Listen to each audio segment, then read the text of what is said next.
Thursday afternoon. It's officially the weekend. I had my HelloFresh come today and I am making zucchini, mozzarella, and sun-dried tomato paninis for lunch. Well, just one for now, one for later. Hey guys, just on a walk with Lucy. I'm listening to the audiobook of Breathe, which is super interesting. It's just like literally on breathing and on different ways to breathe and on like it was talking about evolution and how we evolved and how our nose changed. And right now, the author is doing this study of mouth breathing versus nose breathing. And yeah, anyway. So the trees are changing.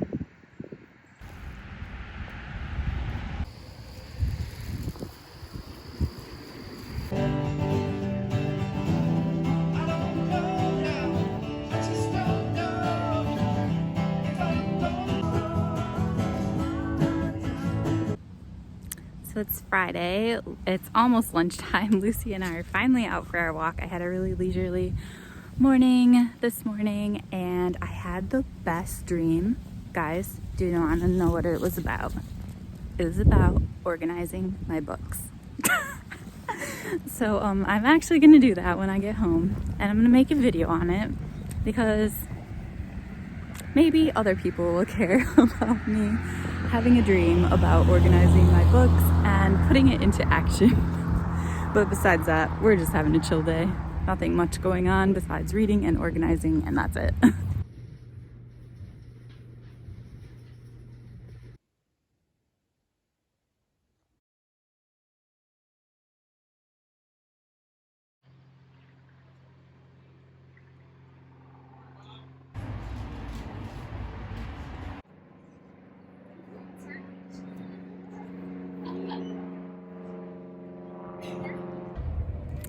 So my cousin and I are at the apple orchard picking apples today. And what's actually really, really cool, we knew it was owned by our family, but I guess this whole like orchard was started by our great-great-grandpa. I think one great, our great grandpa. And yeah, so like the first apples and everything were planted by him. And that's just so cool.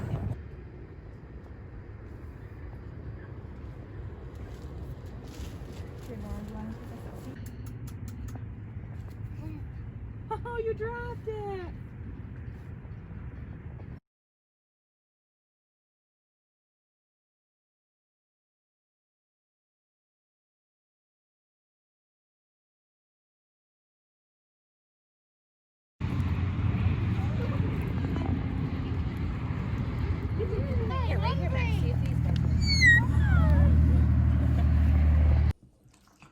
Hey guys, I am all ready for some cozy reading time this afternoon. I have regular clothes on top, but pajamas on the bottom. I am enjoying all things apple right now. I'm about to snack on an apple that I picked myself this morning, and I'm going to read some more of 11/22/63. Typically, I read books so quickly, and I'm so enjoying just picking this one up, reading a little bit of it, and putting it down. And I don't know what it is. Like, I really am enjoying myself, even though I'm not rushing through it. But anyway, right now, there's this guy who is a teacher, and I really enjoyed hearing in the very beginning about his life as a teacher. Just like how he spends his day and what he does in the evening to relax. I'm always interested in evening routines, which is really weird, but whatever. And he goes to this diner in his town that no one else really likes. Everyone else kind of thinks it's low quality and whatever, but he loves it. And one time, the owner of the diner comes, or he calls his school, sorry, and he's like, "Hey, can you come over?" And so he comes over, and this guy looks horrible. Like, he looks like he's about to die. And the teacher just saw him like the day before, and he looked fine. So that was weird. And anyway, this guy who is dying of lung cancer just wants to tell him some stuff before he dies. He's closing the diner, and he brings him into the pantry of the diner. And if you go to the back, and you shuffle, shuffle, shuffle your feet, you're all of a sudden at a staircase that can't be seen with the eyes, but you can feel it with your feet. And you're able to travel back to this certain date. I forgot the specific date, but it's in 1958. And it doesn't matter, like, oh, so you like go down these stairs and then you enter into this town, and it doesn't matter how long you spend there, you're always gone 2 minutes. So when you come back, only 2 minutes have passed in the time period that you're in. And yeah, it's so good for so many reasons. There's so many political references that it's like, I think this was written in 2011, maybe. I would have to look. But anyway, yeah, 2011. Like, how did Stephen King know what was gonna happen? There's all this stuff that is very true now. Anyway, so going back to the story, after this teacher discovers this like portal, I guess, to the past, the diner owner really wants him to go back in time so that he can stop JFK from being killed. And so right now where I am, he has just gone back again into 1958, and something's a little different, and I don't know if that's going to play out to be a big deal later. But like, basically every time you go back, if you visit the same places, you have the exact same conversations. And this time he just feels like he's having some of the same conversations. Like sometimes it's going back to the script, but other times it feels like things are novel. And yeah, I don't know what that means. I'm having so much fun reading this book.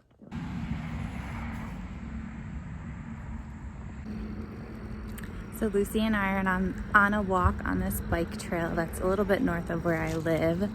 One of the things I was thinking about when I was driving here is just how much I love the idea of going on a reading vacation. And I actually did that before, where I literally like just went on a vacation by myself to my favorite town, Petoskey, Michigan, and I read. Like, that's literally what I did. I went to the bookstore, got some books, got myself dinner, I stayed in my hotel room reading. I read outside, I read all different locations around town too, and it was so nice. But I spent a lot of money on my digital classroom, which seems weird, but I swear teachers spend money no matter how.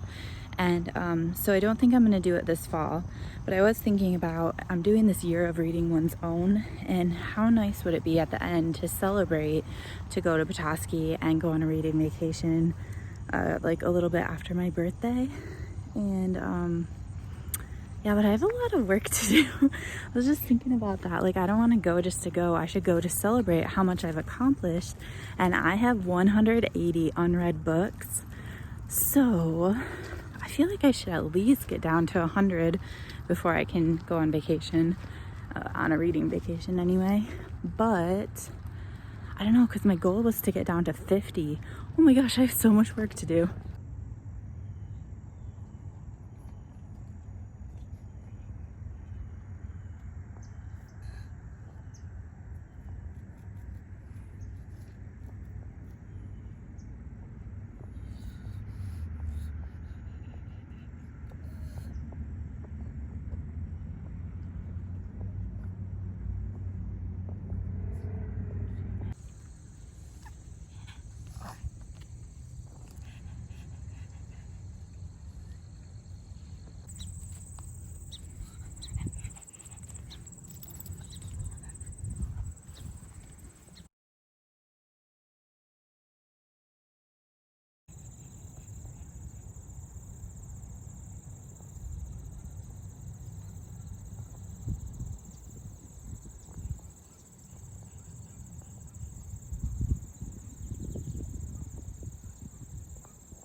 My gosh, it's so pretty here.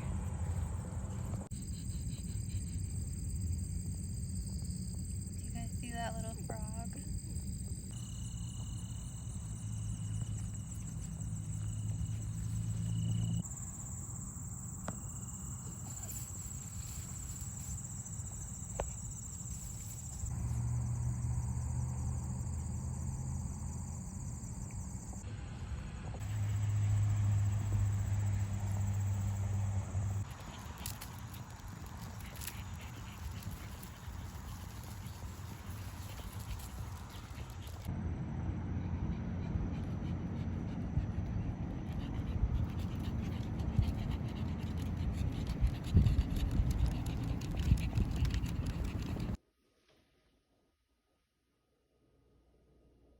So tomorrow's Monday. It's my really, really, really long day of work. I work from 8 a.m. to 8 p.m.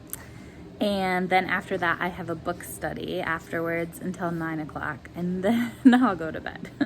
So I just got done like checking my email to get ready for tomorrow because I know it's the weekend and I shouldn't check it. But it just made me feel so much better to have inbox 0 before starting the day on Monday. So I did that, and now I can chill. It is 3:17. I'm gonna read Stop Missing Your Life, which is a book I own that I am a little bit of the way through, not too much. And then I'm gonna continue reading my Stephen King book, even though it's from the library, because it's so good. And yeah, I would like to get through this one so that I can conquer a book that I own. But the thing is, this is kind of a slower read because it's about meditation and you don't want to just like whip through it. So I don't know, we'll see. But I definitely want to get down my books that I own but have not read. I want to get that number down.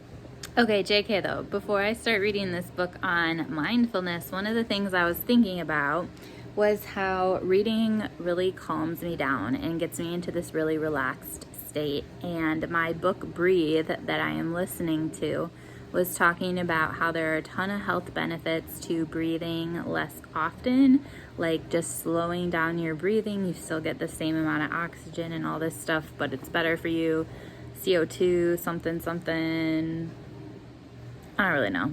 I need to listen to that more.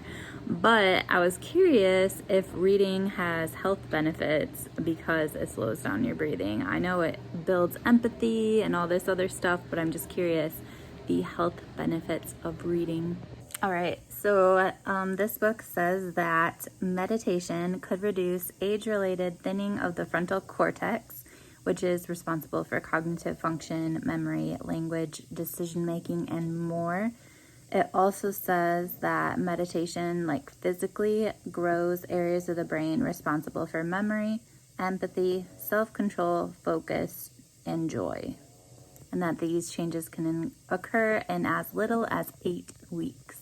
All right, there are some quotes that I thought I would share. They're both from the same page and they both like totally pertain to me. One of us that sometimes the most awful things turn out to be the most important moments in our lives, and vice versa. Trauma can lead to growth.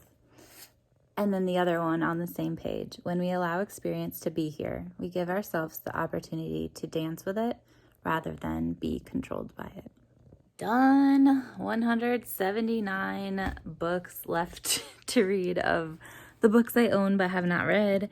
And this book was good. I don't think I'm going to keep it. There was a few quotes I underlined and things I thought were helpful, but I think it was geared more towards like a beginner meditator. And I've been meditating for about a year.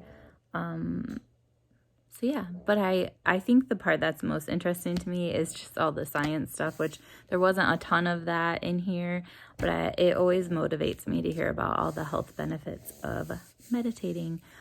This book also got a little bit beyond meditation and was talking about like just more your life as a whole as opposed to just meditation. And one of the things that I was thinking about actually when I was reading this towards the end of the book was that because I have been meditating for around a year pretty consistently, I've been meditating longer than that, but consistently I would say for a year, there was some very hard stuff that came up recently in my life that I would normally like just worry about. And I was just able to just breathe through it and just like, so I'm about to go to bed. I'm just having a cup of nighttime tea and I started this book, My Family and Other Animals. And so basically, I know that this is like a PBS masterpiece show that I need to watch after I'm done reading, of course. But basically it's about a mom and her kids. Her kids are all, the youngest is 10, but like the others are like 23 and teenage age. But they are kind of sick of living in England, like literally sick. The weather is just making them have a lot of health problems. And so they decide that they are going to go and live in Greece. They are on their way, and I love how you learn about the characters just by hearing how they pack. So it says, we all traveled light, taking with us only what we considered to be the bare essentials of life. When we opened our luggage for customs inspection, the contents of our bags were a fair indication of character and interests. Thus, Margot's luggage contained a multitude of diaphanous garments, 3 books on slimming, and a regiment of small bottles, each containing some elixir guaranteed to cure acne. Leslie's case held a couple of roll-top pullovers and a pair of trousers, which were wrapped around 2 revolvers, an air pistol, a book called Be Your Own Gunsmith, and a large bottle of oil that leaked. Larry, he's my favorite, was accompanied by 2 trunks of books and a briefcase containing clothes and various containing his clothes. Mother's luggage was sensibly divided between clothes and various volumes on cooking and gardening.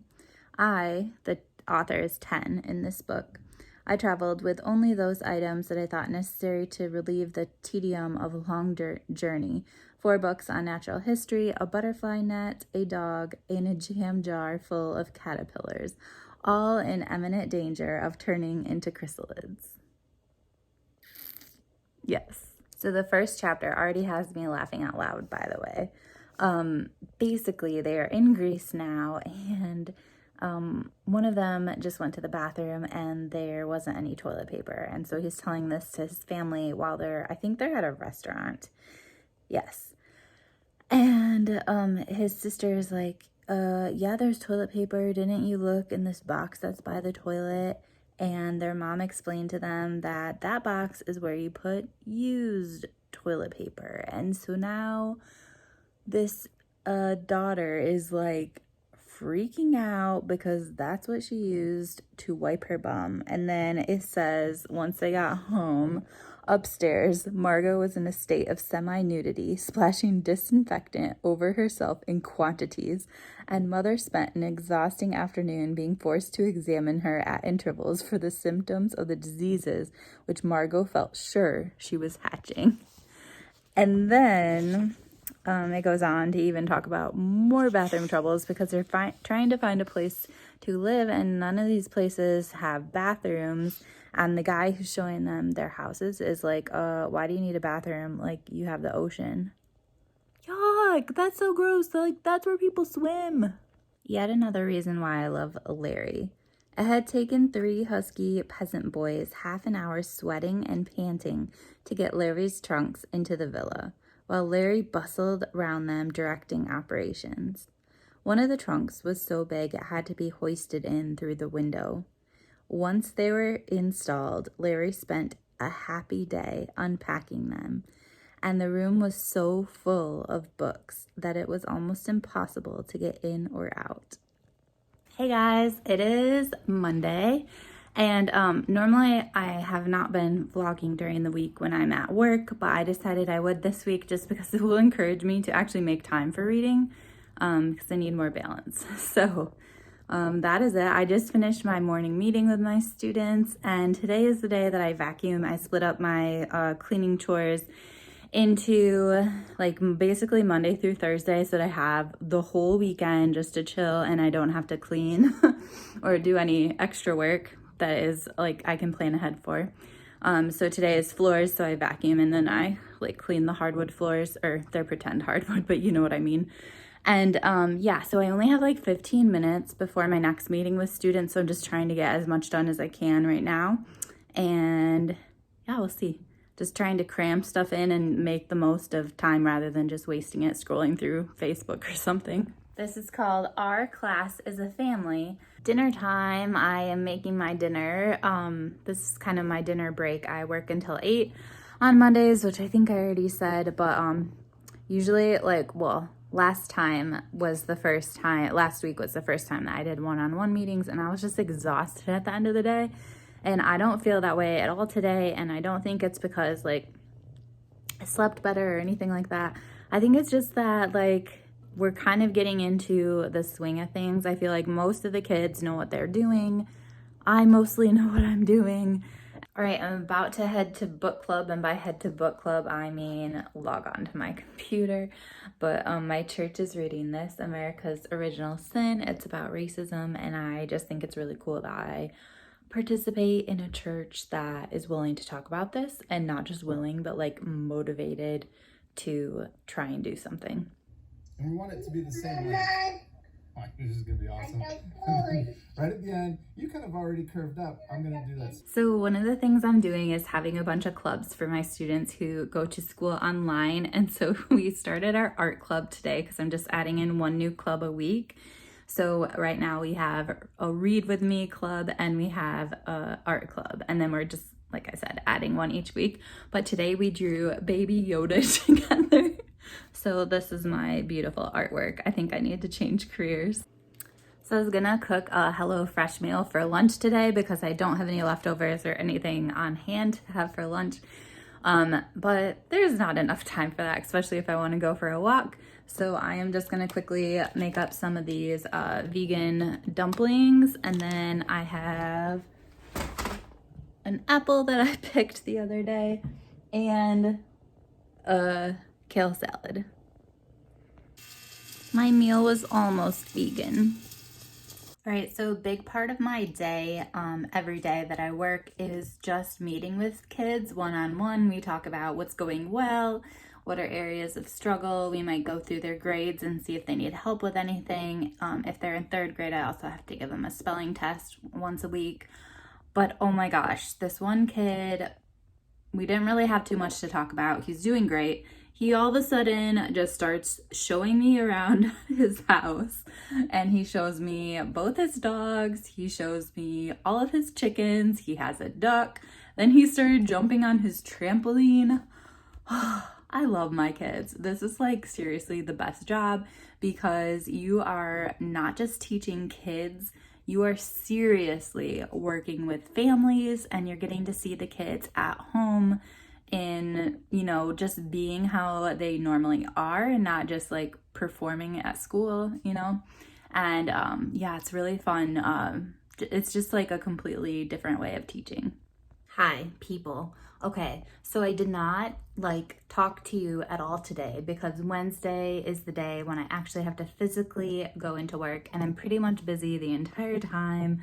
I usually don't even take a lunch break. In the morning, we have meetings together as a staff, and then my favorite part, we collaborate with the other teachers that have the same job as us, so the other online teachers.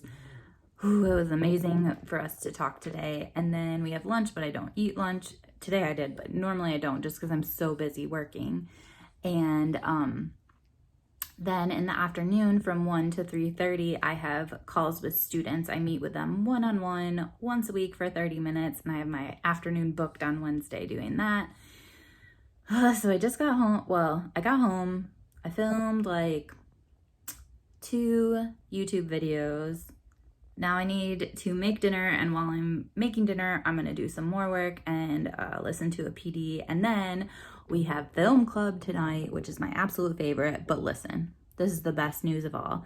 So I just filmed 2 videos, my Friday TBR and also my like Victober/October TBR, but I just got an email about what October's first edition book club is going to be for Parnassus Books.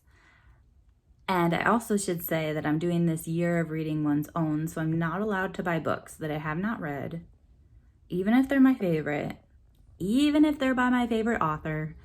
And our first edition book club book for October is Jack by Marilynne Robinson. I'm so excited. I love her so much. I wanted to read that book so much. Oh my gosh. And I thought that I wasn't going to be able to read it because I can't buy any books that I haven't read. And I would never be able to get that from the library very soon because it's so popular. And oh my gosh, I am so excited. I cannot even tell you. It will be like my millionth signed book by her. I think I have 3 actually, but I met her. She's amazing. I love her, and I'm so excited that I'm getting a signed copy of Jack.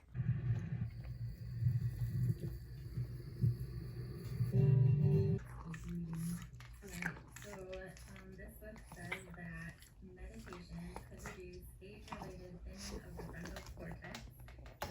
talked about beyond meditation and was talking about like just